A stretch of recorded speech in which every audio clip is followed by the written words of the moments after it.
આજના દિવસે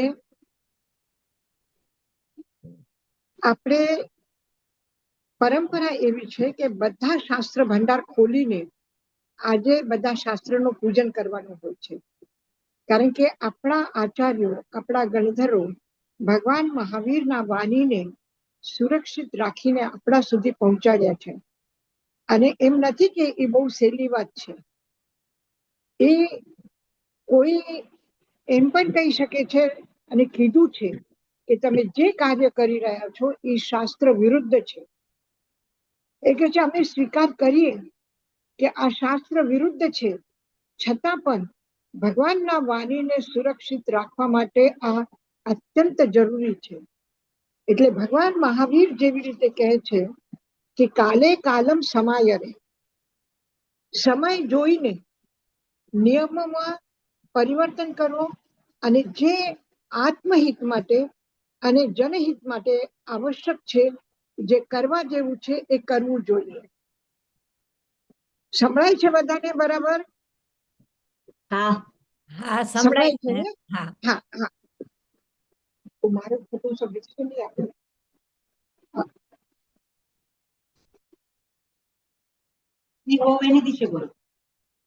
તો આજનો મહત્વનો વિશેષ આ છે કે આજ ભગવાન મહાવીરના નિર્વાણ પછી 117 વર્ષ પછી આચાર્ય ભદ્રબાહુ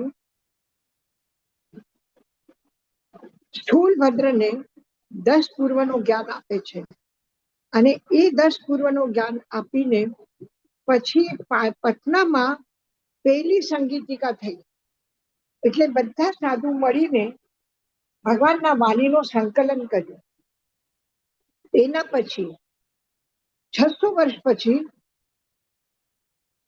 મથુરામાં બીજી સંગીતિકા થઈ. સંગીતિકા એટલે સંઘ એક સાથે આવીને જેને જે યાદ રહે છે, કારણ કે આટલી આપણી ક્ષયોક્ષમ નથી જ્ઞાનનું કે આપણે શ્રુત કેવલી નથી, પણ જેટલું પણ કંઈક યાદ છે જેને જેને એ બધા પાછા ભેગા કરીને એકબીજાને દેખાડે, એકબીજાને બતાવે અને સંકલન કરે કે જે મારા પાસે નથી તમારા પાસે છે તો એને હું લઉં, એને હું યાદ રાખું. એ રીતે જ્ઞાનનો વિસ્તાર માટે બીજી સંગીતિકા એટલે મથુરામાં થઈ અને એને માથુરી વાચના કહેવામાં આવે છે. પહેલી પાટલીપુત્રની વાચના એટલે પટનાની અને બીજી માથુરી વાચના. પછી ત્રીજી જે વાચના થઈ એ 980 વર્ષ પછી વલ્લભીપુરમાં આચાર્ય દેવર્તિ ગણિક ક્ષમાશ્રમણના સાનિધ્યમાં થઈ. અને એને ફક્ત શાસ્ત્રોનું સંકલન કર્યું કે એકબીજાને યાદ કરાવ્યું કે એકબીજાના રહી ગયું એને પાછું દેખાડ્યું, સમજાવ્યું, એટલું જ નહીં, પણ દેવર્તિ ગણિક ક્ષમાશ્રમણ ખૂબ મોટી હિંમત કરી અને એ હિંમત એ કરી કે એને શાસ્ત્ર લખી લીધા. પહેલા 980 વર્ષ પહેલા લખવામાં નથી આવ્યા. ઠીક છે, જેને વ્યક્તિગત રૂપે એમ લાગ્યું હશે કે લખવા જોઈએ અને એને કોઈના પાસેથી લખાવીને રાખી લીધા હોય, કોઈ થોડું થોડું, પણ સમૂહમાં એક સાથે બેસીને જેને જેટલું યાદ છે એ બધું લખી કાઢ્યું.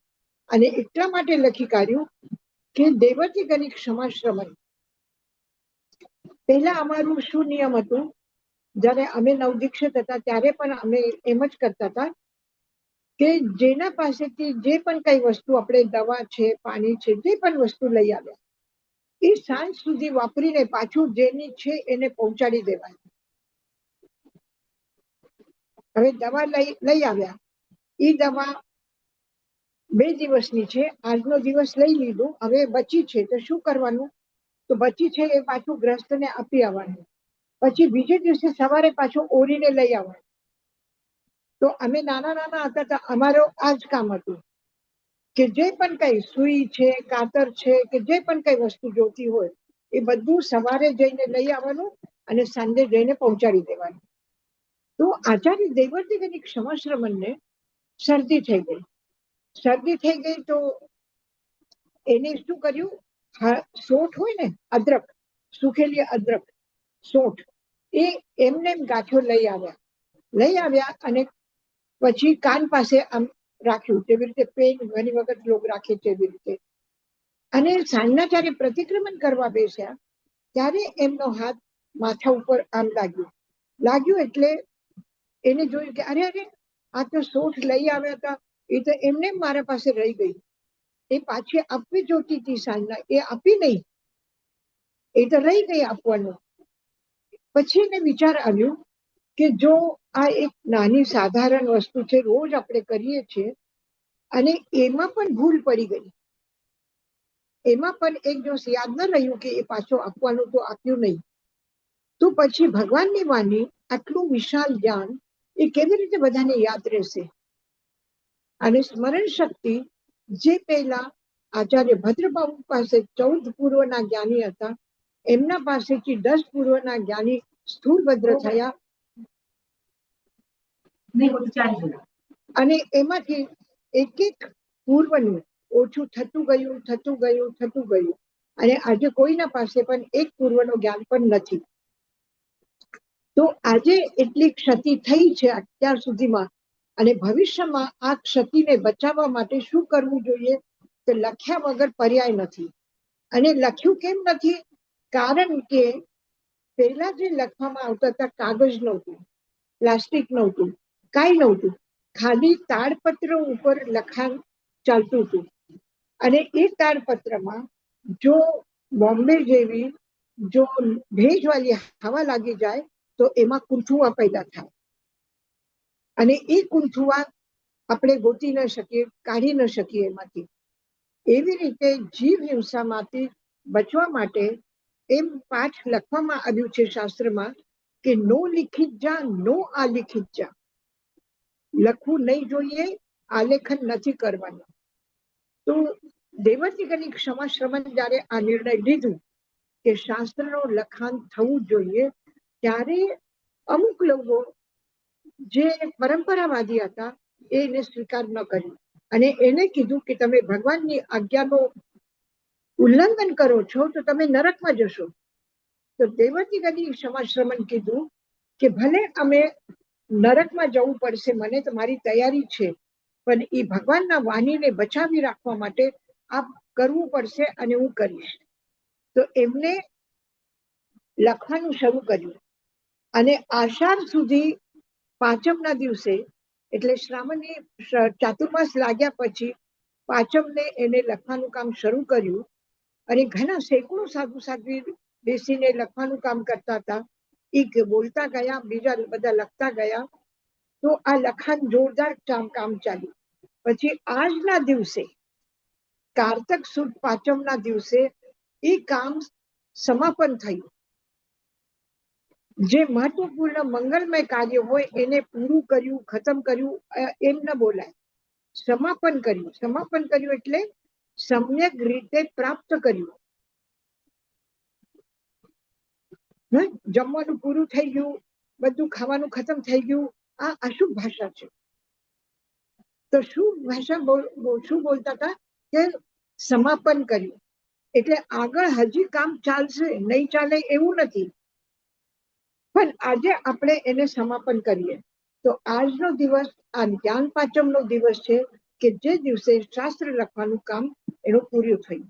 એના પછી આચાર્ય હેમચંદ્ર તાડપત્ર ઉપર જેટલું પણ સાહિત્ય હતું, ફક્ત આગમ જ નહીં, પણ જેટલા વિષયનું સાહિત્ય હતું, આપણા આચાર્યો લખ્યું હતું, એ બધું પાછું એક જગ્યા ભેગું કર્યું.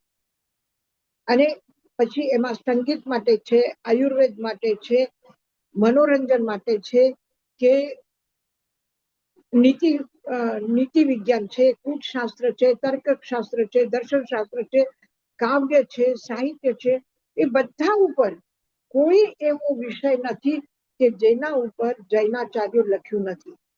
આજે દરેક ધર્મ પરંપરામાં જે સાહિત્ય છે એ બધામાં સૌથી વધારે સાહિત્ય જૈનોનું છે.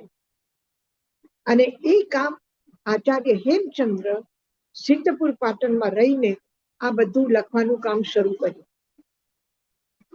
અને તમને ખબર છે તાડપત્ર કેવી રીતે થાય છે?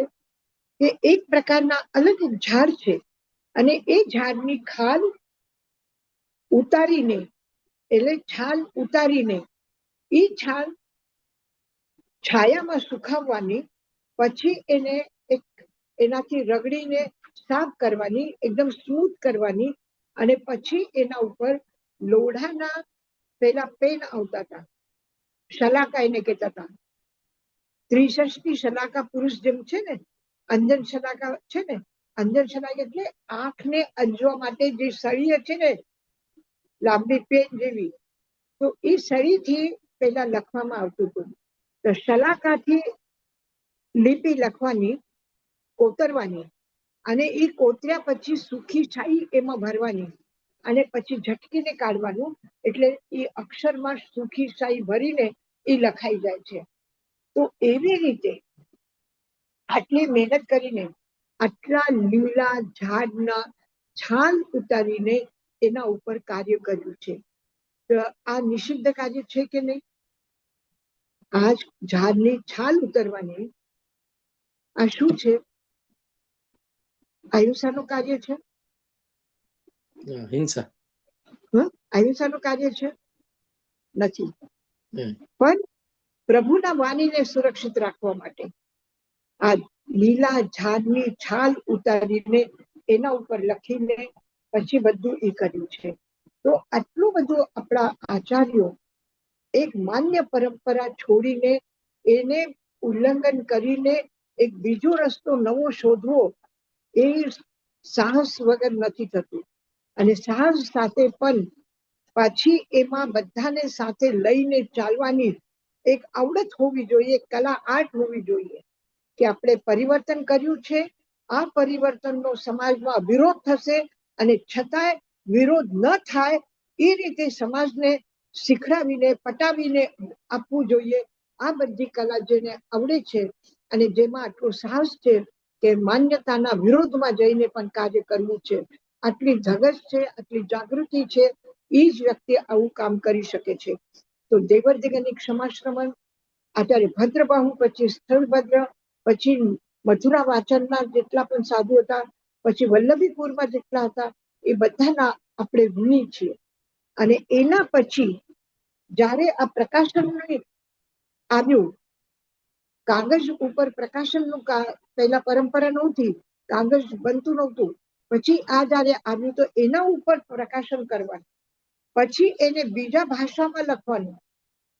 પ્રાકૃત એટલે પ્રાકૃત જ લખી શકો છો, એનું સંસ્કૃત ન કરી શકો છો, એવું નિયમ હતું. પછી સંસ્કૃત કરવામાં આવ્યું, પછી એનું હિન્દી કરવામાં આવ્યું.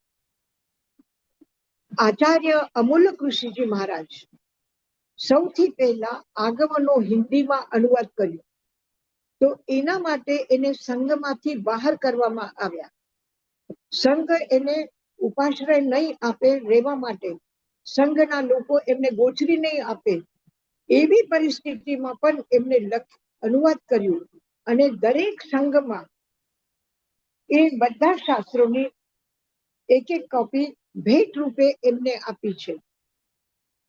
અને એ કાર્ય કરવા માટે પરમ પૂજ્ય ગુરુદેવના શિષ્ય લાલા જ્વાલા પ્રસાદજી ખૂબ જ એને સહયોગ કર્યો. એ હૈદરાબાદમાં હતા, જ્યાં આચાર્ય અમૂલ્ય ઋષિજી મહારાજ કાર્ય કરતા હતા. તો સમાજનો આટલો મોટો વિરોધ સહન કરીને પણ, આટલી આલોચના બરદાસ્ત કરીને પણ આ કાર્ય કર્યું. અને એના પછી આપણે જોઈએ છીએ કે ઘણા બીજા બધા આચાર્યો આવ્યા હતા. આજે આપણા સમૃદ્ધ જ્ઞાન ભંડાર જે છે, જેસલમેરના ભંડાર છે, કે કોબાનો ભંડાર છે, કે એલડી ઇન્સ્ટિટ્યૂટમાં આટલા બધા શાસ્ત્રોનો સંગ્રહ છે. તો આવા વિશાળ, ત્યાં જઈએ તો એવું લાગે છે કે જ્ઞાનનો સાગર છે, અને સાગરમાં આપણે આવી ગયા છે. અને એવું લાગશે કેટલી જિંદગી લાગશે આ વાંચવા માટે, એક જિંદગીમાં પૂરો નહીં થાય, એટલું શ્રમ આપણા આચાર્યોએ કર્યું છે. અને ખરેખર એના આપણે ઋણી છીએ. અને એટલા માટે નંદી સૂત્રમાં જેટલું ભગવાન મહાવીરના વંદના માટે શ્લોક બનાવેલા છે, ગાથાઓ બનેલી છે, એટલી સંઘની સ્તુતિ માટે બનેલું છે અને એટલી જ ભગવાન મહાવીર પછી આચાર્યો માટે બોલવામાં આવી છે. અને એમાં જે આચાર્યો જેને દશકાલિક નો નિર્માણ કર્યું, જેને શાસ્ત્રી, એવા આચાર્યોના નામ લઈને એમની સ્તુતિ કરવામાં આવી છે. અને પછી નંદી સૂત્રમાં જ્ઞાનનું વર્ણન છે. તો આવું બરાબર શાસ્ત્રોમાં આપણે જોઈએ છે કે આ મહાન સૂત્રધર આચાર્યોનું સ્મરણ કરીને એમને વંદન કરીને કર્યા છે.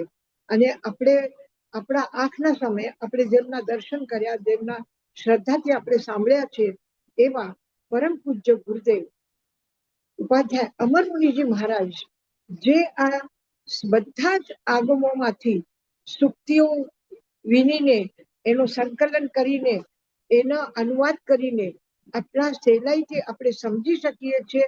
આટલા મોટા મોટા શાસ્ત્ર વાંચીને થાકી જઈએ અને અડધું કલાક પણ માંડ ધૈર્ય અમારા જેવાનું રહે છે, જેને શાસ્ત્ર સ્વાધ્યાય સિવાય બીજું કઈ કામ નથી.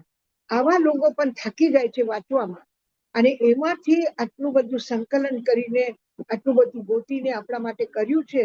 અને એમના જે ઉપકાર છે અને એને જે પ્રેરણા છે, નહીં તો જે આપણા ખાસ કરીને હજી દિગંબર પરંપરામાં થોડું છે, શ્વેતાંબર પરંપરામાં છે, પણ સ્થાનકવાસી પરંપરામાં સ્વાધ્યાયનું તો એનું ભણવાનું આટલું બધું નહોતું. અને એને આટલું બધું અભ્યાસ કર્યું. આચાર્ય ચંદ્રનાથજી પણ દીક્ષા પછી બીજે દિવસે મૌન લઈને 10 વર્ષ સુધી અખંડ મૌનનું પાલન કરીને શાસ્ત્રનું ગહન અધ્યયન કર્યું. એમને અલગ અલગ બોર્ડથી એક્ઝામો પણ આપી. પાથરડી બોર્ડની આચાર્ય પરીક્ષા આપી, ભારતીય વિદ્યાભવન બોમ્બેથી દર્શનાચાર્ય પરીક્ષા આપી, પછી બનારસ અને ભાગલપુરના યુનિવર્સિટીથી પણ પરીક્ષા આપી, અને આટલું ગહન અધ્યયન કર્યું. પાછું ખાલી જૈન ધર્મનું જ કર્યું. જૈન ધર્મ સાથે સાથે હિન્દુ ધર્મનો પણ એટલું જ અભ્યાસ કર્યું, એટલું બૌદ્ધ ધર્મનો અભ્યાસ કર્યું, અને બધું સમીક્ષાત્મક અધ્યયન કર્યું. અને વિરોધમાં નહીં જઈને કેટલું આપણે સામ્ય છે, કેટલું આપણી સમાનતા છે, કેટલા ઉચ્ચ વિચારો દરેક પરંપરામાં છે, એ રીતે એને સમન્વયના અનેકાંત દ્રષ્ટિથી અધ્યયન કર્યું છે. અને આપણે આજે ખરેખર કોઈ પણ વાત આચાર્ય શ્રી અને ગુરુદેવજી કે આ પરંપરા છે કે આ બધું કરતા આવ્યા છીએ, આવું જ કરવાનું, આ ભાષા કોઈ દિવસ એમને પ્રયોગ નહીં કરી. એને એક જ વાક્ય યાદ રાખ્યું છે, જે ભગવાન મહાવીર ઉત્તરાધ્યાય સૂત્રમાં કહ્યું છે, પન્ના સમીક્ષય ધમ્મમ. પ્રજ્ઞાથી તમે તમારી રીતે તમારા પ્રજ્ઞાના આધાર ઉપર, તમારા જ્ઞાનના આધાર ઉપર તમે એની સમીક્ષા કરો અને એને જે તથ્ય બરાબર લાગે એને સ્વીકાર કરો. એટલે સામેવાળા વ્યક્તિ ઉપર કોઈ પણ કે આ આપણા શ્રદ્ધેય છે, આપણા વડીલો છે, આપણા ભગવાન છે, એને જે કહ્યું છે એ તમારે માનવું જ પડશે એવું પ્રેશર રાખ્યું નથી. તમારા બુદ્ધિને, તમારા જ્ઞાનને પૂરી આઝાદી આપી છે, પૂરી સ્વતંત્રતા આપી છે. તમને ફ્રીડમ મળ્યું છે કે તમે તમારા જ્ઞાનને ઉદ્ભાષિત કરો, વિકસિત કરો, એની સમીક્ષા કરો, એની તુલના કરો, એને તર્કના કસોટી ઉપર કસો, શ્રદ્ધાથી એને સ્વીકાર કરો, અને જે તમને યોગ્ય લાગે એ તમે કરો. અને એમાં તમે પરિવર્તન પણ કરી શકો છો. કાલે કાલમ સમાય રે, યોગ્ય સમય ઉપર યોગ્ય વ્યક્તિના દ્વારા યોગ્ય નિર્ણય લેવામાં આવે તો સમાજ હંમેશા પ્રગતિ કરી શકે. નહીં તો બસ રૂઢિવાદી, પરંપરાવાદી, એકદમ જડ બુદ્ધિથી શાસ્ત્રને, જ્ઞાનને ગ્રહણ ન કરી શકે. આ વિશ્વાસ સાથે એમને હંમેશા પ્રેરણા આપી છે, હંમેશા જગાડ્યા છે. અને આજે આપણા હાથમાં આજે આગમના સ્વાધ્યાયનો આપણને અવસર મળ્યો છે. આ બધા જ્ઞાની મહાપુરુષોનો, આ શુદ્ધધર આચાર્યોના આપણા ઉપર અનંત અનંત ઉપકાર છે. તો આજના દિવસે, આજ જ્ઞાન પંચમીના દિવસે બધાના ચરણોમાં પ્રણામ કરીને વિનમ્ર ભાવે આપણે જ્ઞાન ગ્રહણ કરીએ છીએ.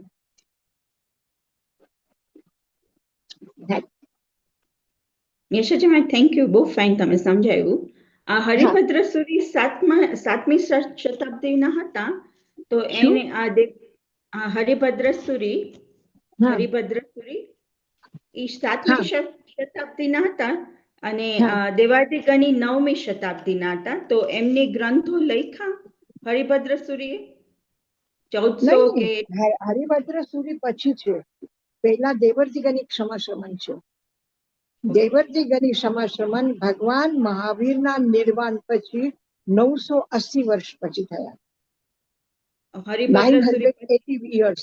અને ભગવાન મહાવીરના નિર્વાણના ભગવાન મહાવીરના નિર્વાણ પછી ઈસવી સંવત જે ચાલુ થયું છે એમાં 500-600 વર્ષનો અંતર છે. જેવી રીતે ભગવાન મહાવીરનો આજે આ ગૌતમ પ્રતિપદાના દિવસે 2552 52 એટલા વર્ષ થયા. 2552 અને આ 2025 છે. તો કેટલું ફરક છે? લગભગ 600 વર્ષનો ફરક છે.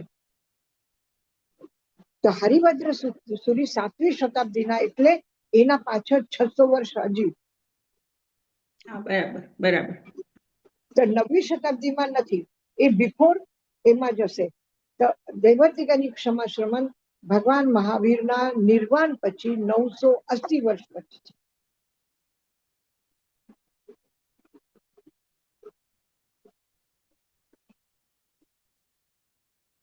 આવ્યું ધ્યાનમાં? એટલે હવે આપણે યશાજી મહારાજ હા, મથેણ વંદામી હા, પેલા 980 વર્ષ પછી દેવર્દેગની હતા, હા, પછી હરિભદ્ર સૂરી પછીથી હા, જન્મ્યા હતા. હા.